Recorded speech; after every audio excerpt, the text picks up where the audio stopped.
भारत में हैदराबाद दक्कन से 7 मील दूर कुलकंदा नामी एक गांव है जहां एक किसान अपनी खेतों में बीज बो रहा था। सुबह का वक्त था। गांव के मुखिया शहर से घर का सामान लेकर घर जा रहा था तो रास्ते में एक किसान को मेहनत से काम करते हुए देखकर मुखिया ने सोचा किसान की उसकी खैरियत की दरियाफत करनी चाहिए। मुखिया खेत के किनारे पहुंचकर अस्सलाम वालेकुम। वालेकुम सलाम मुखिया जी। खेती बाड़ी में तुम इस कदर मेहनत करते हो, कितना कुछ कमा लेते हो, कुछ फ़ायदा होता भी है या नहीं? मुखिया जी, फ़ायदा क्या, फसल कटने के बाद उसके 4 हिस्से कर लेता हूँ। अच्छा, तो उन 4 हिस्सों को खर्च कैसे करते हो? एक हिस्सा तो हुकूमत के टैक्स में चला जाता है, दूसरा हिस्सा कर्ज चुकाने में ख़त्म हो जाता है, तीसरा हिस्सा उधार देता हूँ और बाकी चौथा हिस्सा यूं ही लुटा देता हूँ।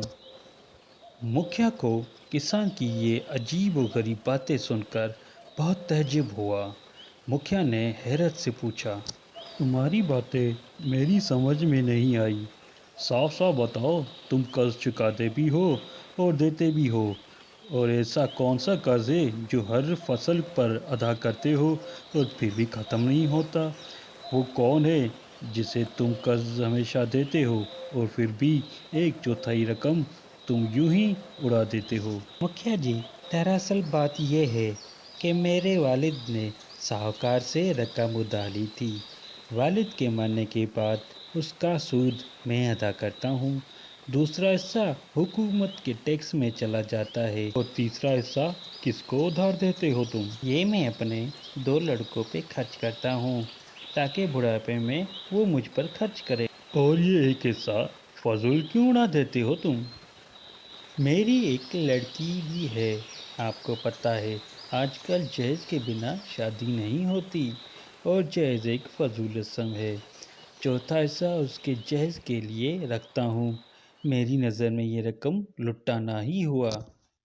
मुखिया उसकी गुफ्तगू से बहुत मुतासिर हुआ और एक बड़ी रकम उसे इनाम के तौर पर देकर चला गया।